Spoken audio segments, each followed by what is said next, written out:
Good morning or afternoon, everyone, depending on where you are. This is Yanika Lewis with JBS International, and thank you for joining us for today's discussion-based panel on the pre-recorded webinar, Peer Services, Recruitment, Integration, and Supervision. Before we like to begin, I'd like to review some housekeeping items. For this panel discussion, you will have opportunities to engage throughout the hour together. If you have a question, please unmute yourself by clicking on the unmute icon at the bottom left of the Zoom window to ask it verbally. When you are not speaking, please place yourself on mute. If you would like to enable your video feature, you can do so by clicking the Start Video at the bottom of the Zoom window. To type your question, click on the chat icon at the bottom of the screen to show the chat box. If you have any experience in any technical issues during the session, please message us using the chat feature or email us at rcoreta@jbsinternational.com.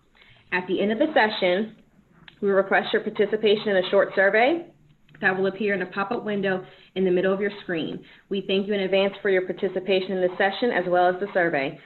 Lastly, this is a recorded event, and your participation grants consent to be recorded. The recorded session and PowerPoint slides will be available and sent to participants at a later date.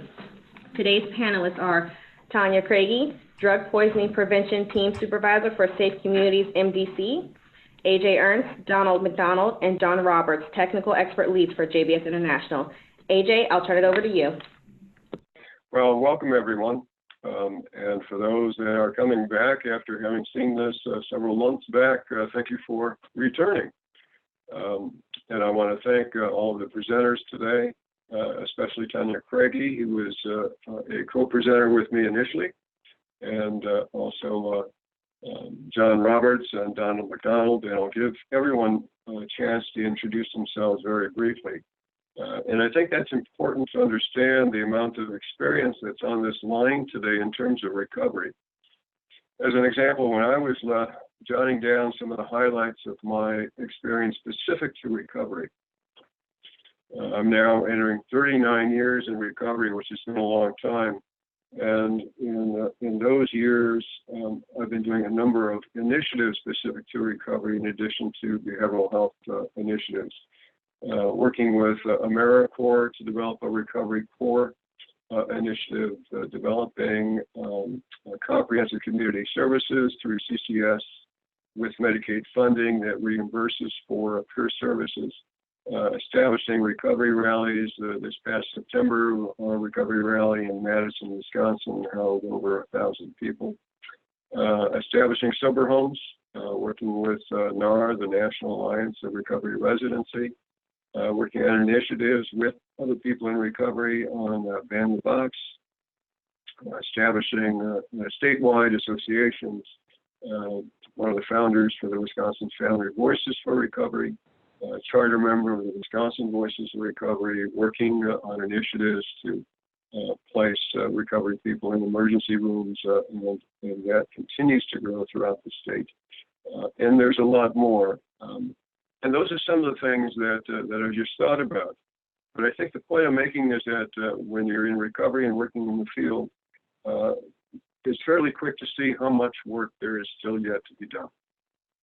And that each of us as presenters today continue to take a major role in those recovery efforts. So before I go on, let's go ahead and introduce others. Tanya? Thank you. Yes. Hi, everyone. My name is Tanya Craigie. I am currently the Drug Poisoning Prevention Team Supervisor here at Safe Communities in Madison. I also work for Dane County Crisis, working with individuals with substance use disorder and mental health crises. I've worked in the field of substance use disorders and mental health issues for about 12 years. And I'm also a person in long-term recovery myself. And this is Gratitude Month. And so thank you, AJ, for thinking of me when this topic came up. It's an honor and a privilege to share the work that I got to be a part of today. And I'm super grateful to be on this side. So thank you. Thank you, Tanya. Donald. Thanks for having me, AJ. There we go. I'm Donald McDonald. I'm a person thriving in sustained recovery from severe mental and substance use disorders. Haven't been incarcerated or hospitalized or unhappy with what I see in the mirror now for 15 years. My recoveries brought me to some amazing places. About 6 years into my recovery, I decided to get into the helping space, and it led me into the recovery space. I'm a social worker. I was a clinical social worker for a bit, but preferred the macro space and the recovery support service space. I started a statewide recovery community organization in North Carolina and opened a recovery community center in our capital city. We started organizing rallies, engaging in education and advocacy, and then providing direct support services through the Access to Recovery grant. I'm a recovery coach professional through CCAR and a recovery coach trainer. I've provided technical assistance for folks nationally to organize and mobilize, create RCOs, recovery community centers, train coaches, working with JBS now to help communities expand their prevention, harm reduction, treatment, recovery capacities. And I am a recovery activist now, which means I leverage my recovery status to help other people come get that goodie that I got so easily through privilege and dumb luck. Thank you. Thank you, Donald. John. Hi, everybody. My name is John Roberts. I'm a JBS TEL, and prior to that, worked in substance use disorder and mental health fields for about 35 years, working with peer support specialists in communities, hospitals, and recovery community settings. And thank you all for joining us today. Great. Thank you, John. So on the call, we have 3 presenters who are TELs with JBS, and our grantees are planning grantees, implementation grantees, MAT grantees, and this is open to all of those cohorts. And in the previous presentation that created the slide deck, we had several different categories that are on your screen now. We spoke about what a peer provider was. We spoke about the relationship in terms of what peers do and the settings they perform those services. We spoke about the important steps that are required for somebody to become a peer and understanding the important role of supervision. That is one area that seems to keep on coming up. Who can provide oversight for somebody? Do they need to have lived experience, etc.? And then we spoke about some of the resources and some of the events, perhaps, that would be of interest to you. Those are the categories, and of course we filled that webinar time with a lot of discussion. But I would like to open up the phones now to anyone that has reviewed the slide deck and or has questions otherwise specific to the topic today. And you can also use the chat function if you would like, but feel free to unmute your phone and just pop that question. First question, I would love some input. Let me get this here so I can put it on the screen. You can all see it. I would love some input on how to use a peer support after they have had a reoccurrence of use. I'm going to direct this one to Tanya, since you serve in a supervisor capacity and may have seen this in your experience. So I think that our agency really stresses the importance of honoring multiple pathways to recovery. And so it depends on what type of reoccurrence of use occurred, because we don't follow an abstinence-only model or support an abstinence-only model. And so needing more background in that area, but if I was a person supporting a person who's been using heroin for a long time and then starts drinking, that support might look a little bit different than if I was using heroin if that person was using heroin for a long time and then started using heroin again. But how our support shows up usually is we ask that person what they would like to see happen. We go back to the goals. We always revert to what are your goals? What are you trying to achieve in your life? And that's not always recovery-based language. It's really quality of life-based language.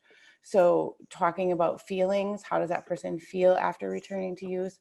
What would they like to see happen differently in their life? and developing a plan and a strategy based on what that individual has identified that they want to see happen after they've returned to use, not based on what I as a person supporting them or me as a family member or me as a clinician, but really looking at like the feelings of the individual and then what their needs are after that reoccurrence of use occurred. Did that answer your question? Sorry, my name is Brittany Harrington. I'm the peer program coordinator at Pathways I'm located in Ashland, Kentucky, but we service other counties, Kentucky. I was really talking more in terms of like a peer support who's employed by us using something like methamphetamine or heroin, or after a relapse has been identified, what do you do from there? Because it's an illness and you don't want to be discriminative, but at the same time, they're caring for people. Everybody knows what I'm talking about. Thank you for clarifying that. That is a bit different, and we have had some tough lessons throughout, my time being a supervisor of this, in being trained as a person in peer support, but also supervising people as peer support. I really need to step away from that medical model and really look at peer support models, right? And how do I support an individual that's returned to use while they're working for us is a lot different than a medical model. So I would support them like I support anyone else, which is, first of all, you need to take time off because you need to get better. You need to take care of yourself. And so that usually is about a year that we require that people, either go to treatment or, find their recovery again, whatever that looks like. But we as an agency support those efforts. So whether that's making phone calls and helping them get into treatment and really what that individual's needs are, but they can't work until they get their recovery back on track. Not only because we know that you can't support other people in recovery if you need your own cupful, but also from guidelines that we have from our grant, our funding sources require at least a year in sustained recovery. And again, that's not always like, oh, you can't drink because alcohol is legal or anything like that, but it's really like, what are you in recovery from? And have you returned to that, use? And if you have, this is how I'm going to support you.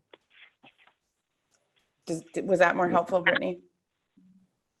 That was incredibly helpful. Thank you. Thank you. Could I jump in, AJ? Absolutely. I was employed with you from Kentucky. You're probably familiar with the Healing Place model. I was employed there for a minute, and at a time when we were very deeply abstinence-based and very black and white in our approach to what is recovery. And there was a policy in place when there was a return to use. You were no longer on the team. And we started getting into the recovery advocacy space as well. That was the birthplace of our recovery movement in North Carolina, oddly enough, was out of that place. So in our advocacy, we were talking about multiple pathways of recovery. We were talking about addiction as a chronic brain disorder. We were talking about a lot of stuff, and then we recognized that our own policies and procedures didn't really align with our advocacy. And then we also realized that we didn't have a policy about someone having a return to use. So we had to create one. And what we did, because in the HP model, you have potentially many alumni in sustained abstinent-based recovery working there in different roles, some more participant engaged than others, but all of them have a therapeutic element to them. We found kind of a different role for them for a bit. If a detox opportunity were necessary, that if a treatment engagement were appropriate, that, but then staying in the employed family, perhaps in a different role, and then eventually coming back to that role. Not everybody has that latitude to do so. Sometimes there's grant constraints. Sometimes there's just resource constraints. That's the job I hired you for. That's the job I need you in. But my recommendation would be have a policy, but connect throughout the recovery space for people who have created policies, so you have choices out there. AJ, Right. thank you, Donald. This is John. Do you mind if I jump in real quick also? Sure. The other thing is, in encountering this over the years, is that I think it's always great to have the policies, and it's also good to, with your peer support specialists, if they have their own wellness recovery action plan or a recovery plan in advance that respects their wishes about how they would like to be treated if a recurrence occurs. And therefore, you're not recreating the wheel and dealing with a very, very charged and difficult situation without any kind of previous thought about how we're going to handle this, and say to the person, this was your plan that you made before, so let's see if we want to adhere to this and stick to this, or if we need to make some adjustments, but this is how you asked to be treated, and you asked for this to be handled. And that way it gets it out of that disciplinary mode of, now, we've got to come up with a plan for you. So I just wanted to say that if you have that going in advance, it's always helpful, and I found it useful. Okay. Yeah, I agree with that too, because we have that from the onset of when people start working with us, and that's a wonderful suggestion. And if you look at in the chat box, can somebody share their peer support staff policy regarding relapse, how to manage employment in that context? Do any of the presenters, I know I don't have a policy on relapse for peers. Do any of the other presenters have that policy they would be willing to share? Or do we have any of our grantees have an existing policy they're willing to share? We have a loose policy that I would be willing to share, but I think, again, everything is individualized. And so I think when we start to draw like these hard lines and say, like, this is what's going to happen in every situation, that's still really black and white. And we found that doesn't always work in this field. So it's very loose. I don't know that it would be sufficient enough for anybody, because I think each instance is a little different than the other. So I don't know if it would be helpful enough, but I'm more than happy to share. Tanya, if you send that forward to me, I'll make sure that it gets out to everybody. Sure. All right, moving on to the next question. How do most community hospitals who partner with the mental health agency to provide peer support handle the call schedule, and what is the average response time? Tanya, do you work with the ED2 recovery program in Wisconsin? And for those that aren't familiar with it, that is an arrangement through contract between the Wisconsin Voices for Recovery. They provide oversight for establishing peers in the emergency rooms as a warm handshake for any patient that is brought in because of an overdose. Tanya, do you work with the ED2 recovery at all and can address this question? We do. We actually piloted the original project prior to it going statewide, and we are now in 4 local healthcare organizations and 6 hospitals in Dane County. So we got quite an opportunity to see a lot of different varieties of interactions within, this context. So we don't currently partner with a mental health agency. However, we are working to do a hub and spoke model within one healthcare organization, so that any moment anybody wanting any type of services for mental health or substance use disorder can present to 3 sites within Dane County, and then that peer support person would be that hub or help within that hub to link to buprenorphine right away within that doctor's office, and then any other services, mental health or substance use, that they would need. Great, thank you, Tanya. And we have we have a 24-hour call line. So anybody presenting to a hospital, it doesn't have to be an overdose situation. We actually do methamphetamines, opioids, and cocaine use. And so the hospital will call us and say, this person's identified that they'd like to see or meet with a person with lived experience. They make the call to our to our on-call, and then that person has an hour to present to the emergency department to meet with that individual. Great. All right, next question. How common is it to use peers and MAT and MAUD clinics, and does the current literature support effectiveness? Who wants to tackle that question? Go ahead, Don.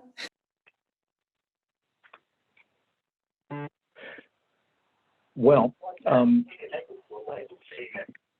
so the OTP that we have here in my city uses peers, and they use peers effectively. And they do so because of the culture that they've created there, the effectiveness and deliberateness of their supervision.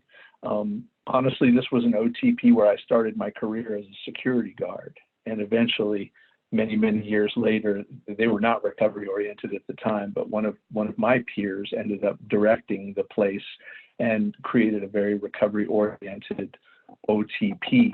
And we know that peers are evidence supported positive outcomes in any chronic illness. We see it in other physical ailments as well, in chronic pain. Peers are where it's at. What you need to ask yourself is, what's the obstacle to peer effectiveness in an OTP setting? And in my humble opinion, the obstacle would be an internal bias against that pathway. And this speaks to something that, we likely will cover some more, is through your screening process, the education and continuing education process, with your supervision process, be sure to explore internal biases. They do exist, whether it's medication, whether it is spiritually based, whether it is culturally based, they exist, and they get in the way of helpfulness for both peers and clinicians alike. Donald, can you expand a little bit on that topic, because it is so prevalent and I think perhaps an unspoken issue? Is it professional stigma or discrimination against people with lived experience? Is it people with lived experience carry some issues regarding some challenges, or can you clarify just what the issue is? Sure. Well, as the substance use disorder peer space is emerging and expanding, much of the workforce is born out of an abstinence-based recovery pathway, specifically 12-step recovery. And that lens is one that historically has had a bias against not only agonist and partial agonist medications, but in some settings, many medications. So when we decide that we're going to take our personal recovery into a professional setting, we carry that lens with us, and that can be incredibly harmful. But there's a solution to it. So I'm not going to stand here and tell you that I woke up woke today, because it didn't. Time hop and Facebook memories and all that stuff lets me know just how unwoke I was as little as 5 years ago. So I would encourage you, if you have a peer that may be wrestling with an internal bias about their pathway of recovery, either non-medication, abstinent, or deeply spiritual, or what have you, try to meet them where they are, try to come at them as you would any other participant, to give them the opportunity to grow. Hopefully you can screen for it at the outset. There are curriculums, both Tanya and I are I think students of Recovery Coach Academy at one point, and there's a wonderful opportunity in that curriculum to explore internal bias, including power and privilege, so cultural humility and pathway humility. So you can take a look at the curriculum that your individual came out of, and through a screening process, you can screen for biases, and throughout supervision, you can screen for those as well. What do you think, Tanya? Yeah, I think that's a great suggestion, to really look at multiple pathways. When I came into this field, I came from a different modality myself. I had my own stigma and judgments about medication for opiate use disorder, and now I know better, so I do better.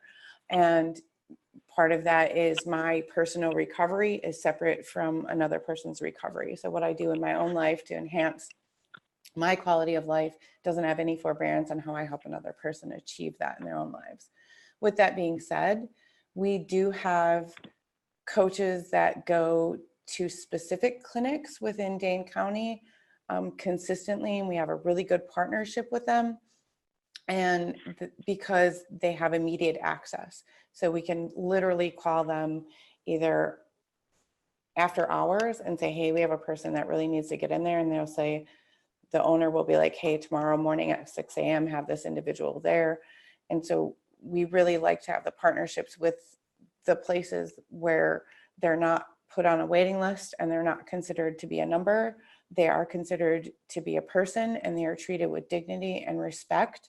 And it's not just about, them going there and getting a medication. It's about them going there and getting their lives back, and stop eating out of dumpsters and other things like that. And they're treated really well. And then there are other clinics within Dane County that have recently started reaching out to us because they see these other great partnerships. And they're like, hey, can you come and support, people through our clinics? And unfortunately, our funding streams don't really allow for us to just take anybody and everybody that calls us. But it really gives us an opportunity to invite them to the table, regardless. Like, come be at the table. This is everybody's problem because we are in epidemic status, that anybody providing services to any individual who has opiate use disorder should be at the table. They should be talking about this, and they should be working together to create strong communities and healthy communities. And however that happens, whether it be through medication, whether it be through detox services, whether it be through, spiritual practices, whatever they are, we need to explore those options to have the best outcomes. Good. Great, thank you.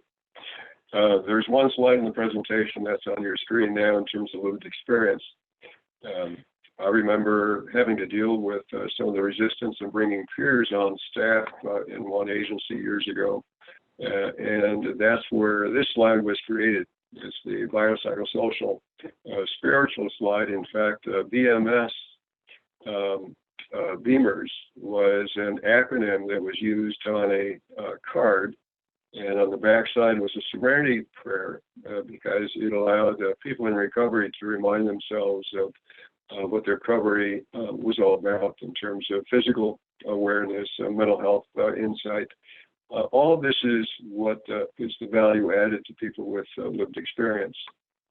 Many times they have gone through the systems in terms of funding, lack of resources, transportation issues, housing issues, oftentimes challenged with additional mental health issues, resistance or problems with stable employment, even education. But there's a great deal of success stories to people with lived experience that provide not only that additional insight to a team regarding opioid use disorders, but also that additional insight allows a quicker relationship with somebody seeking recovery because of the been there, done that type of stance. In addition, many people with lived experience do gather additional academic coursework. Certification provides additional information, and many of them, in terms of champions, have initiated policies, whether it's the Good Sam laws or other types of legislation. So there's a great deal of insight there, and I think much of the time there is a failure to recognize and acknowledge the level of contributions that somebody with lived experience has. Any other comments or questions regarding this particular topic? All right, moving on to the next question in front, and then I'll work my way back up. How do organizations do to bringing peer support to the treatment teams self-assess for internal bias? Are there tools and then best practices for combating those biases? Looks like we're still not through with that question. Anybody else like to tackle this in terms of bringing some science to the issue? I don't have any scientific background. I have more, and I think Donna is probably more of an expert in this area than I am, but when it comes to assessing for internal bias for anything, doing pre and post tests that are anonymous, and really being able to discern from that area, and then bringing in the training after that, and then doing a post to see if any of those ideologies have changed. So where that's worked for us is I run a pregnancy program. We have coaches that work with women who are pregnant and using substances. And so we also work with healthcare organizations. And so one of the biggest barriers to these women, you know, receiving help or even reaching out for help is stigma. And so we were seeing that a lot of the ladies that we were working with were saying, well, I don't feel respected by my healthcare provider. I don't feel, I think he's going to turn me in, or she's going to turn me in because I'm using substances. And so we developed a pre-test to really talk about those things that are difficult, which is like, do you think that a woman using substances who finds out she's pregnant should immediately stop using substances? And we asked this of all the nurses, all the doctors, all the administrative people within a healthcare organization. And most of them said yes. And so then it really brought this attention to us, showing that they might not understand, you know, they might be taught a bit about addiction, but if they're not addictionologists, they really don't, but they have their own personal biases about the population and what they think should happen, particularly around motherhood. And there was a lot more things, you know, said and done in that survey. And then we developed a strategy through academic detailing, which is 15-minute short sessions with every single person within that healthcare organization to talk about stigma, to talk about correct language, to talk about different ways that you could communicate with this population that might get them to admit that they have a problem, so that you can actually help them get treatment and help to stop using. And then we did a post test after that with the same question, and many of those things changed. And not only that, we had the women coming back to us telling us that they felt the culture within the healthcare organization where they were receiving help changed as well. And that was really the powerful piece of it, is that the people actually receiving the care had gotten help. So I don't know if that was helpful to you, but again, Don might have more the scientific background.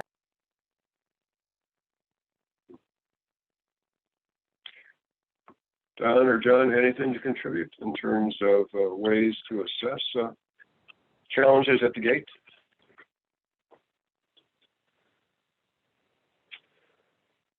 I love Tanya's answer. This was such an emerging space. We did not employ anything like that. To be honest with you, often we could even tell from the application and the cover letter, the language that was utilized. We could tell in the interview process. This was a very specific bias, not just kind of a general or a population or a faith bias. We were looking for a very specific recovery pathway bias.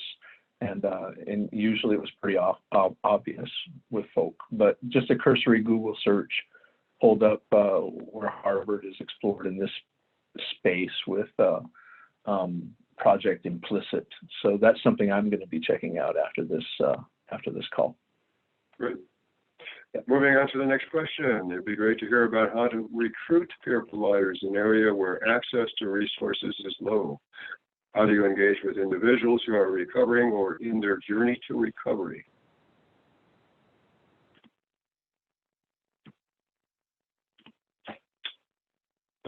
And I know that in the previous presentation, Tanya, you had addressed recruitment that you use.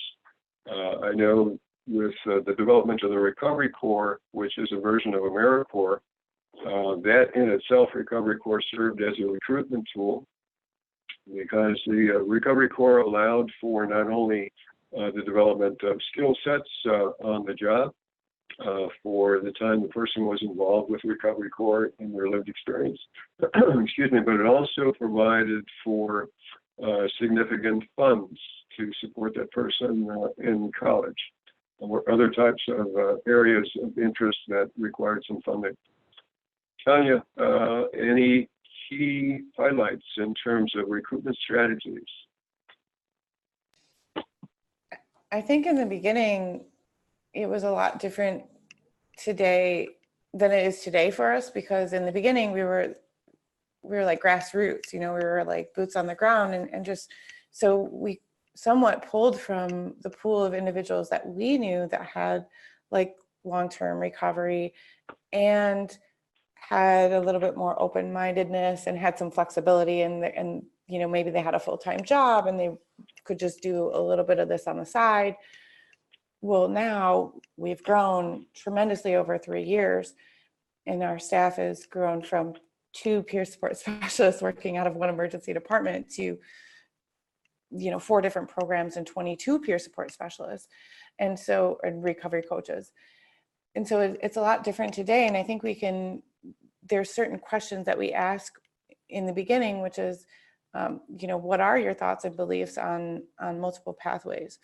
What are your thoughts and beliefs on a person taking any medication for any substance use disorder?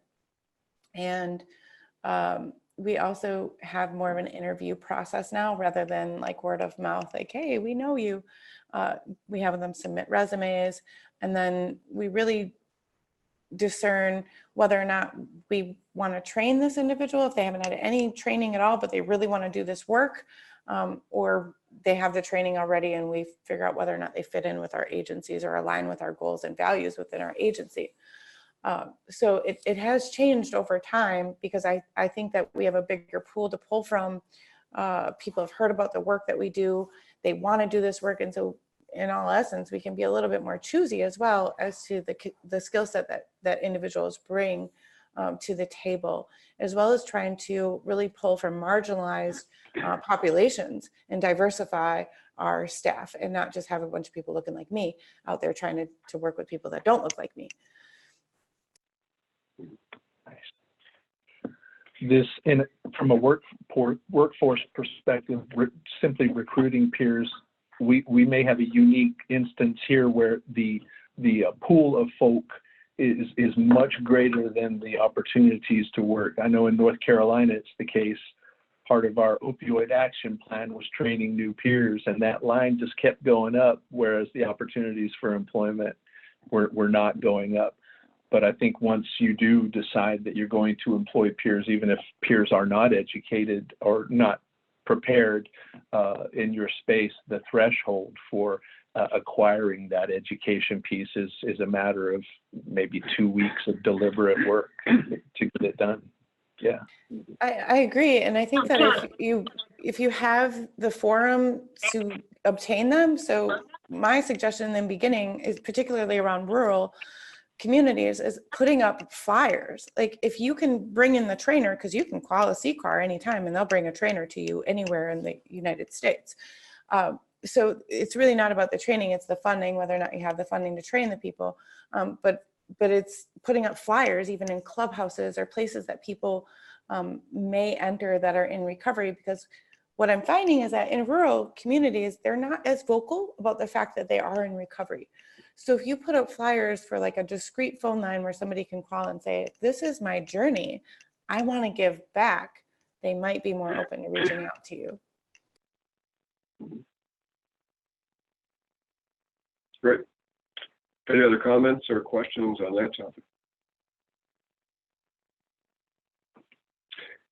Question in the chat was did I reference what was the period that I referenced on the card? I assume that's the question, and yes, it was the Serenity prayer on the back. The body, mind, world, spirit. Beamers would be a diagram on the other side, and people in recovery or people seeking recovery would have this card normally laminated, and they would pull it out, and the term used was they would do a beamer check, and they would pay attention to things related to the body, physical issues related to sleep, eating, etc., and go through each of those 4 different areas just to monitor themselves, self-manage some of the challenges they face, and continue their recovery. But we did have Serenity prayer on the back.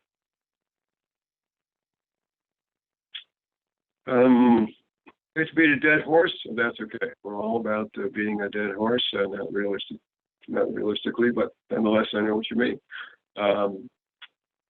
Let's see, what about addressing a mental health peer support, having a lapse into mental health symptoms or possibly hospitalized? Would that look different than a substance use disorder peer relapse?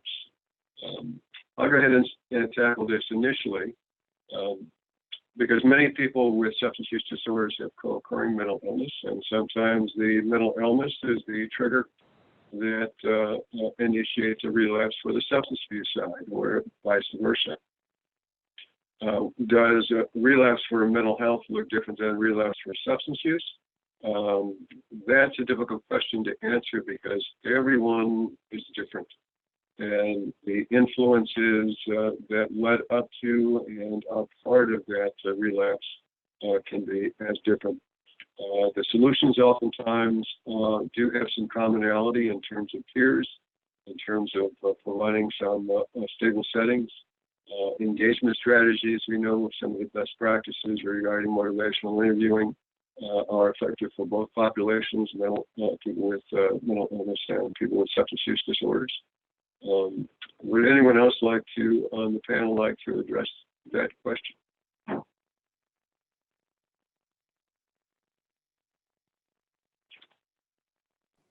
I think that was a great answer. Okay. All right, any strategies for specifically addressing the resistance to using MAT among those who only believe in spiritually based abstinence programs? I was just on LinkedIn earlier today and saw some of that conversation as we speak. Anybody like to address this? I'll just throw out something super quick. There are evidence, and I see this as a stigma-based bias. I see it, and stigma is usually born out of a lack of information or misinformation, or potentially dealing with something more irrational than that. There are evidence-based stigma elimination techniques. The most powerful among them, in my opinion, is contact strategy. So, until you know someone who you're engaging with, and you're like, you know what, I'm particularly fond of you, and then they open up their wallet and you see a subscript in there, and you're like, wait, what? So that's contact strategy, is actually knowing people in medication supported recovery. The other one is education, and education is key. There's a lack of education about what opioid agonists and partial agonists actually are, and what they do, and what recovery is, and what recovery can be. And then the other one is language. We have to really watch our language when it comes to addiction, when it comes to particularly medication-supported recovery. So that's my 2 cents right there. Great. Thank you, Donald. Moving on to the next question at the top. How are organizations and other places able to pay their peers competitively? There's a lot of variety to funding sources for peer services. But Tanya, I'm going to throw this back to you because you're in the heart of it with an agency that pays peers, and maybe understanding some of the grants involved and some of the other paying mechanisms in place would be helpful. So this comes up a lot. It's really about sustainability, right? How do we sustain our current programs? So initially, the majority of our funding did come from a lot of the SAMHSA grants that were trickled down to the states and then given out. And so we were able to start in that way, and we want to pay our employees a living wage. We don't want to give them pennies for the work that they do, because I can be completely honest that I think that they do harder work than I do as a clinician, as a peer support specialist. They are literally out there meeting people in the community and working so hard and being challenged with vicarious trauma and everything else. And so we want to start them off at a living wage. We want to be able to give them benefits. We want to be able to give them paid time off, because we really, really, really, really push self-care. And how can I take care of myself if I need to be working in order to be able to survive? And so that balance there. So this is a great question. What we do here, what we're currently doing, is trying to support our coaching programs through private insurance companies. So having it be a model that is recognized and a reimbursable thing through private insurance companies, as well as the state Medicaid program, as well as we are applying to be a CCS provider, which that is known as Comprehensive Community Services, which is also a county funded program for individuals that are on state funded insurance, that it's a service array. And that's a reimbursable service. Recovery coaching and peer support specialists are reimbursable services through Medicaid, through CCS only currently. So that's one source. And then we have, of course, grants that we are consistently applying for. They're very time consuming and cumbersome, but that is another way. And then we look at private foundations or contracting with healthcare organizations. Another way that we're getting paid in 2020, not currently, is we have contracts now. These agencies or healthcare organizations, the Department of Corrections, the county, we have contracts within a lot of those, and they're actually paying for our employees going forward, rather than having grant funded and worrying about whether or not that's going to end in next year. So it's definitely been my job and my co-supervisor's job since we came on here, is to really find sustainable funding for all of our employees, because we want them to all have full-time work, be compensated well, and have benefits, and be able to continue doing the great work that they're doing. So that is really at the forefront of what my job is developing a database so that I can put out real-time data consistently at all times to show that this works and it works well. Please fund us, because this is one of the best strategies that you can use. Great. Thank you, Tanya.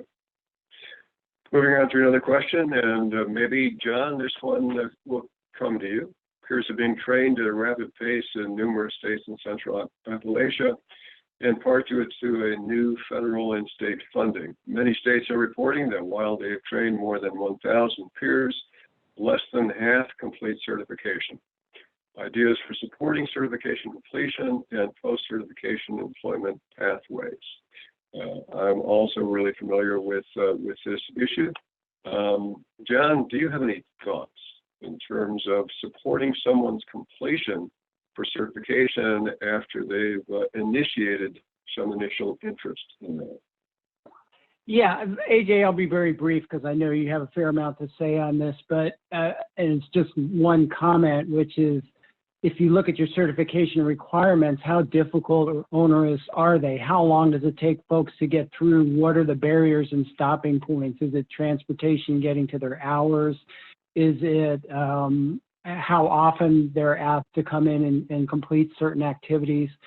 So there's so much variability among states and certification agencies that, and I'll attach a document to this. I know we always send out some resources after these webinars about a survey in all 50 states about what are the certification requirements and how they vary.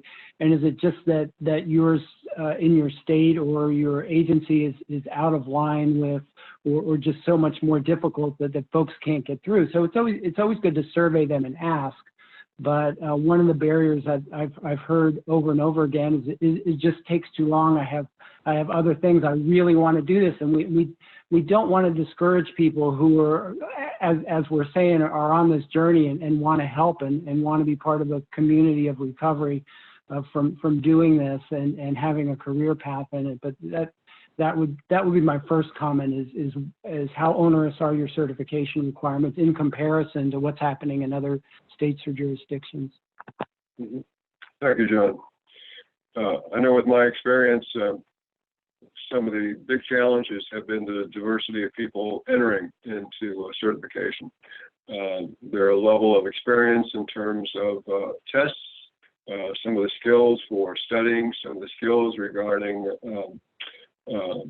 monitoring and staying on top of some of the assignments, reading skills, and all the other influences in their life. Maybe that because of the responsibilities now that they are in recovery. Now they have some additional responsibilities that are new to them, maybe parental responsibilities, education, that as a result of supporting maybe children, going back and forth, transportation issues.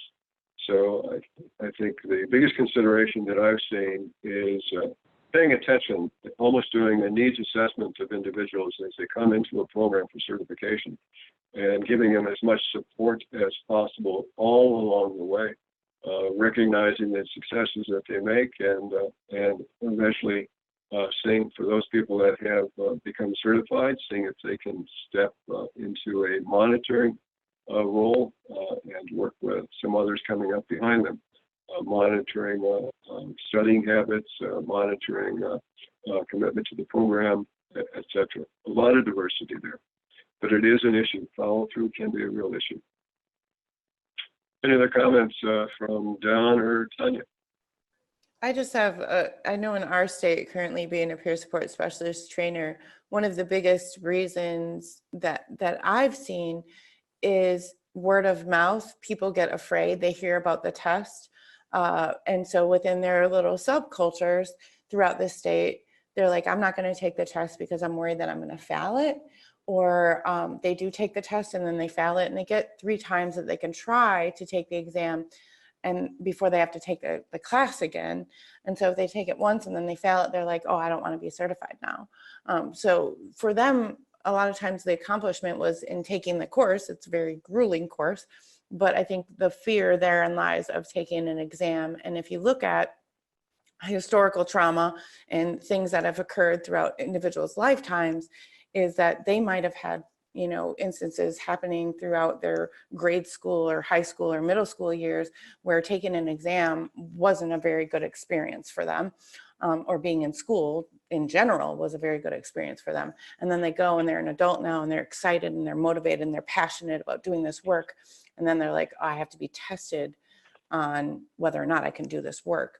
And it's all practical application. So it's a bunch of information that they learn. They could memorize everything in that book and it still would not have them pass that exam, because it's about taking the material that you learn in the book and then applying it to certain situations. And unfortunately, what I experience as a white person is not going to be what a Native American person or an African American person experienced. And most of the individuals that created that exam probably look more like me than they did like my other counterparts. So that's another barrier. All right, I see that we're getting some more comments in the chat line. I'm going to go yeah, some of the restrictions in terms of qualifications to becoming a recovery specialist, as noted by Jennifer, what's happening in Minnesota. And Brittany's comment, criminal record is a valuable asset at times to being a recovery coach. Absolutely. When I served as a volunteer on weekends in a collegiate recovery home here in Madison for students at the University of Wisconsin-Madison, in very early recovery, less than 90 days recovery, oftentimes less than 30 days recovery, they'd be at the front door. Some came directly discharged from treatment or from incarceration. And some of the stories they shared and some of the experiences that they shared gave them a great deal of strength in terms of their recovery initiatives. So yeah, I think the term value added really does matter. One of the recovery coaches that I went to an opioid conference with just 3 weeks ago has spent 7 years incarcerated because of some of his past experiences selling. And he went there as a speaker and had a great deal of insight that other people had not really paid attention to before. All right, I'm going to go up to a particular slide. There was a question in the previous webinar that I want to go back to because we spent quite a bit of time on it. And the question was, where can you use peers? Where do peers best fit? And the answer, from my perspective, is they fit everywhere. There are a number of people in recovery, even students who are in early recovery, who have been asked by faculty at the University of Wisconsin-Madison to come and speak to other students regarding their recovery experience. They definitely serve in all aspects of education, enforcement in particular. In Janesville, Wisconsin, there's a program where a physician on the police force is a person in recovery, and he has a badge, and he works in partnership with the other law enforcement officers. He serves as a trainer to the community and has a great relationship with both young and old in that community. So they serve everywhere. If you're looking for some specific applications of peers, feel free to send us a note or let us know how we can assist. But I didn't want anyone to feel that they only had a certain place in the continuum of care to address opioid disorders or meth or any other substance use disorder. They fit all in all places. Does anyone else have any comments in terms of placement for people with lived experience? Well, I just wanted to reiterate what you said. When I was working with Faces and Voices of Recovery, we got Bill White to do a webinar for us, and he said something that was extremely cautionary and compelling and motivating. He talked about, and we know this, peers are helpful throughout the whole spectrum of addiction services and throughout the full range of stages of readiness, prevention, harm reduction, treatment, recovery. We swirl around in that gray space throughout the entire spectrum. But he said a lot of the recovery support focus in terms of funding is tied to the treatment system. The risk with this narrow focus is that recovery support services will become solely a loosely attached appendage to the treatment system. If that occurs, the movement to deliver recovery support services across the spectrum of problem severity and across the stages of recovery will have failed. Recovery support services will have been colonized by the treatment system. So I wanted to put that out there. Try not to be too specific with your recovery supports. They belong in harm reduction outreach as well, which is a new space where they're particularly effective. Wonderful. Thank you, Donald. All right, we are at soon to be the top of the hour, and I know that we need to get that poll out, but I do want to recognize that we do have some last-minute entries that we will respond to once we're through. Thank you very much for your participation. And Danica, did you want to talk about a poll, or is there any special instructions regarding this? Thanks again, everyone, for joining us today. Hi, everyone. We've just now launched the poll, and it'll appear in the pop-up window of your screen. Please take a few moments to complete the survey. If you have any additional feedback for us, please include it in the chat. We really want your frank feedback so that way we can make sure that future sessions meet your needs. All right. Thank you, and thank you all fellow presenters. Have a great day. Thank you, AJ. Thanks, AJ. Thank you. Everybody.